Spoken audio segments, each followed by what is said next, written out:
Hi guys, Cindy here. I was chatting with a friend about a Cricut project. Don't touch your face. COVID-19 stuff going on. I was talking to a friend about a project, explaining to her how to maneuver some of the text, and decided to go ahead and put a video real quick together. So this is a little bit impromptu, and I'm not great at impromptu, so let's see how it goes. This is my Cindy Did It channel. If you like the video, give it a thumbs up. I'd appreciate it if you subscribe and click the notification button. Leave me a comment if you have any questions. I'll be happy to answer. Let's get into the video. Today we're going to go over text in Cricut Design Space. In the text edit menu, we're going to learn all of the different features in the text edit menu, how to use it. So let's add some text. Let's just say Cindy did it. Next to the font name, the down arrow, you can click that down and you can search all of the fonts.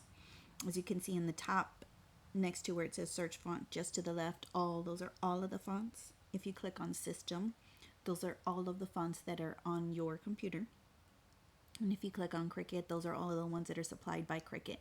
If you are a Cricut Access member, you'll have access. You'll be able to use all of the ones that have the A on it. That's for Cricut Access. And it'll also show you the other fonts that Cricut has available that you can purchase to download. You can click, let's click all and go to filter. In here you can do some filtering by, let's say, single layer. You want to see just single layer fonts. You can see here these that just say single layer but don't say writing. You can go back to filter and say you want to see single layer fonts that also have writing. So when we click this writing, you'll see the fonts that just say single layer, they'll disappear. And now you can see all of the fonts that are available are both single layer cutting and writing fonts. Let's go over here and we'll clear those filters. And let's just pick a child's ear. Next to font, we're going to move to the right and you can see the style is regular. If you click the down arrow, next to that there are other styles available, such as bold. We'll click bold and then we'll click italic. It gets rid of the bold but just makes it italic. And then you've got bold and italic. And below that you'll have writing and writing italic. Not all of the fonts have all of these styles available, but when you are on a font, you click that little down arrow, it'll show you the ones that are available for that font.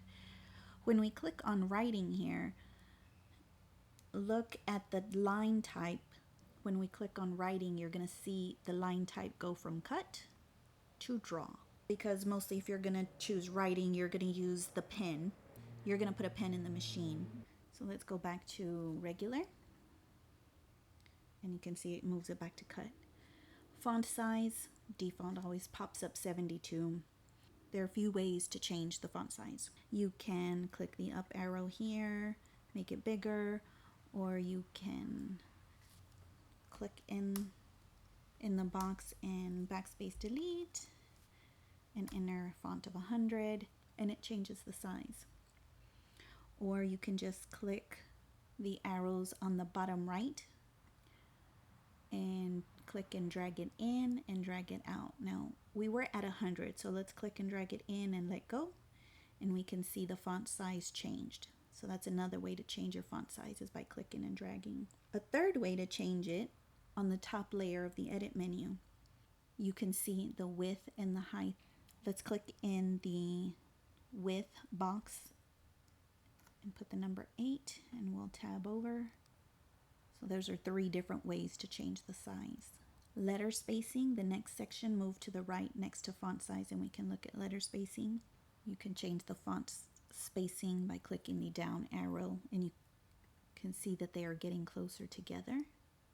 Or you can also click in the box and type a number 1.2. Moving on to next section, we have line spacing. This is good when you have multiple lines of text. For example, if you double click on a word, the text box pops back up to where you can go back and edit your wording again. And here I'm going to click enter between each word so we have multiple lines. And line spacing, same as letter spacing. You click the up and down arrow and clicking it down. Clicking the down arrow brings those lines closer together. Move over to the right and you have alignment. Then you have center and right justification. We're going to go to advanced. Here you have the option to ungroup letters, lines, and layers. We're going to start with the ungroup to lines. On the layers tab, you see that we just have one layer. We're going to ungroup to lines, and you're going to see that it's going to separate each line as its own layer. Let's click ungroup to line, and there we go. On the layers tab, we have 3 layers. Now we're going to click advanced again and go to ungroup letters, and you can see in the layers tab you have the layer that starts with I. When we click ungroup to letters, each letter is going to have its own layer. And now we can see on the layers tab you have the I and the T. And that just means that you can move them freely away from each other however you want. Maybe be a little creative with it, or however creative you want to get. Now look at this curve feature. You can use the slider to curve the ends of the words down, and if you go all the way, it'll make it into a circle. But you can change it by moving the slider to the right, which is going to curve it down. You can do your slider the other direction, and you'll see that it's a negative number and it's curving the words up. Again, same here. You can say 25 tab. Oops, negative 25. Let's do 5. This feature is really good if you want to have your, let's put a heart in here. If you want to have words go around an image that direction, or let's duplicate that. And we'll click on the curve. That was a +5, so we want to go to the, click on the left of the number and put a minus sign. I can tab out of there, and then that is going to be, oopsie, that's going to be exactly the other direction. And that's how you can curve your letters around an object. So let's delete that, and we're going to go back to 0. The line type on the top left is cut. When you click the arrow down, you have draw, score, engrave, emboss, wave, and perf for perforation. So if we change it to draw, that's for the pen, you can see that it does the outline of the font. And that's because if you look at the style, it says regular. Now, if you can draw it like that, that's not a bad thing if that's the style that you're looking for. Or you can change it to writing, and it'll draw the letters a lot easier. Let's move back to regular. Oh, took it back to cut. So then you have score, engrave. Also same here, you can see engrave, it's going to engrave the outline. We don't, if you don't want to engrave the outline, you change it to writing, and that's what it's going to engrave. Oh, you change it to writing, and you can see that it defaulted back to draw, but you could just click it again. Those are the 2 features that work together when you're doing draw or engrave or score or cut. Any of them, you want to look at both of those. If you see that you're engraving, you're trying to engrave a font and it's doing the outline of it, and you don't want it to do the outline, look at the style. You want to change that to writing, and then make sure that it still says engrave, because those 2 will toggle back and forth sometimes. And of course, because you're engraving, there's no color. That's why the little mark out line is there for the color box. So also, if you look On the fill, it says print because I have it in writing and cut. So it's going to print that. Let's change that to regular, and we can change the color here. Also, the fill, there's no fill. That means that it's not going to be printed. It'll either be cut or debossed or something different. If we change that to print, it's going to print black letters. You can change the color it's going to print. And if you look in the layers tab, you have cut/print. That means it's going to print it off of your printer, and then you would use the Cricut to cut the letters out. Where you choose the color, you can also click the advanced and change it to exactly the color shade that you're looking for if it's not one of these basic colors. Alrighty, let's click to edit pattern. Well, let's click off it. See, it has that pattern on it, and that's going to print that pattern and cut around the letters. But let's click on that pattern and click edit pattern, and you can see the pattern that was chosen. You can choose to enter the number to scale the pattern size bigger or smaller, or you can use this slider, and you can see how the pattern changes.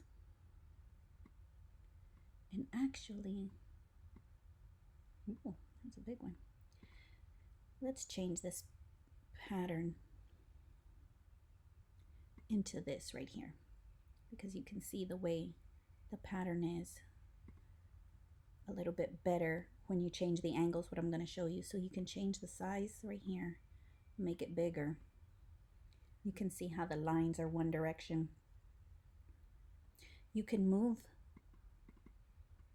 it horizontally. You see the pattern moving over one direction or the other. Also vertical, let's move it up. You'll see the little dots start to move.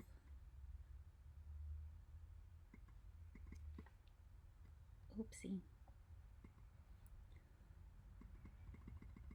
You can see it a little bit, it doesn't move very much. Or you can flip it.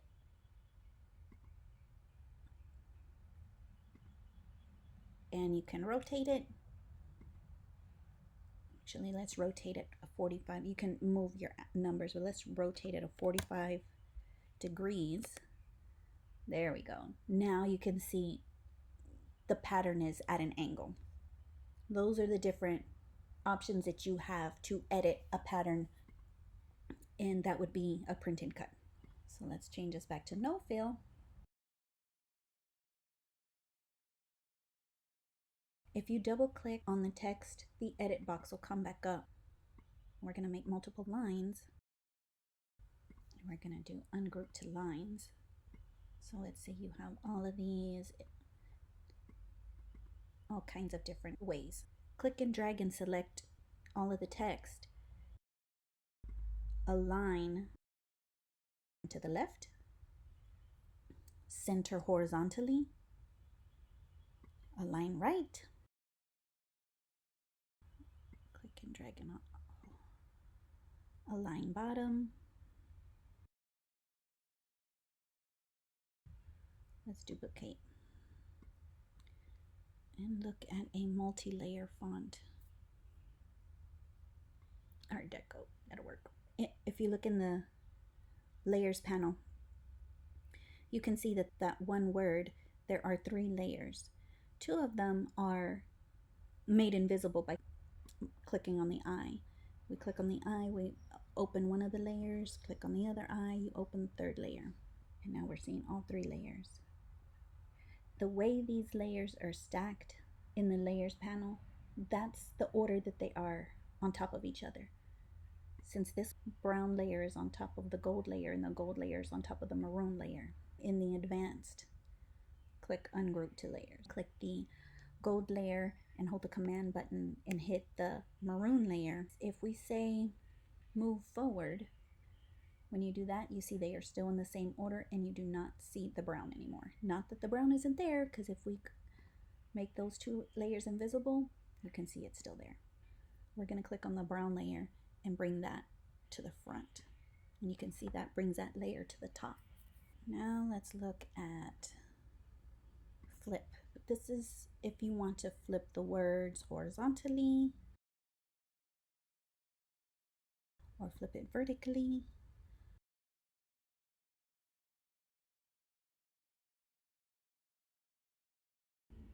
If you unclick the lock button, and then you can make the letters longer if you'd like. To the right of that, you have the rotate. If you hold the shift button down and click the top right to scroll around to rotate, it rotates it. You see it'll rotate it even set number. And it's 45-degree angle. Do it again, click, that should be 90. It's 90. You can also do it this way. I'll click 180 and it should be upside down. Those are the two ways to use rotate. Next, we're going to talk about script font.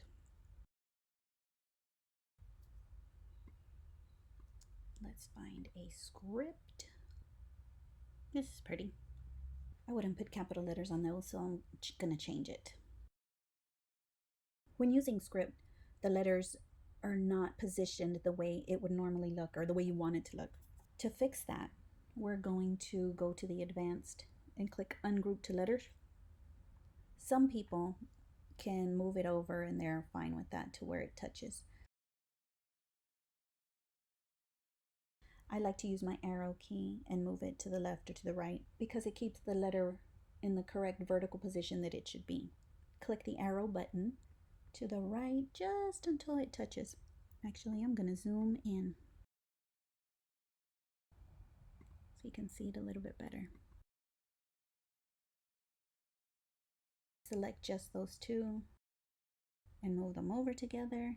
So I'm going to click off of it and then I'm going to do that again to click the next letter because I like to move the letters starting from the right over.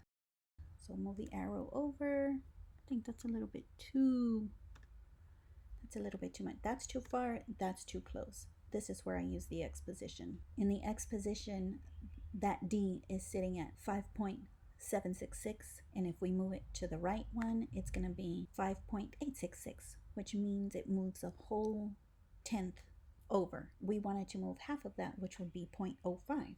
So to move it 0.05, I'm going to click to the right of the 6. So I'm going to backspace that middle 6. I'm going to put the number 1, and I'm going to tab out, and it should move, and it's going to move it halfway over, which is perfect. One click of the arrow button to the right was too far to the left. One click of the arrow button back to the right was too far to the right. So now we're going to just go ahead and move them all over. That actually came out good right there. And we're just going to continue doing that till, oops, that's still too close to that. We need separation. Going to do that to the rest of them. Oh, that's too much. That's a 7, so we're going to take away 5 and make it a 2. That's perfect.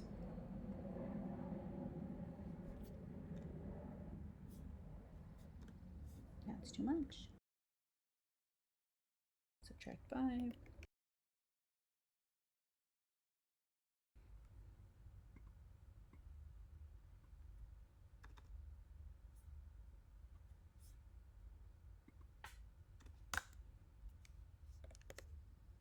Perfect.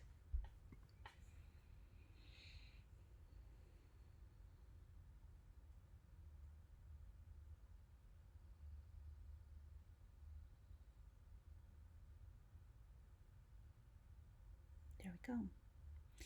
That looks so much better. Now, one thing to remember is that because you have all of these, because each individual letter is its own layer, it is going to cut the end of this eye cutting into the T. You want it to be fluid. The best way to do that is to weld. Select it all and click weld. Now if you did that, you see it got rid of all of those layers and now you have that one weld cut. Hopefully this video helps you maneuver through your projects easier by understanding the text edit menu. It's a great time to practice your Cricut and make great projects. It's a great time to get a head start on Christmas gifts. Start personalizing stuff. Start looking around, because what else are we gonna do? One more time, what do we want to do? We want to subscribe to the Cindy Did It channel, click the notification button, leave a like, leave a comment, all that good stuff. Shoot me a message. I'd love to hear from you. Bye.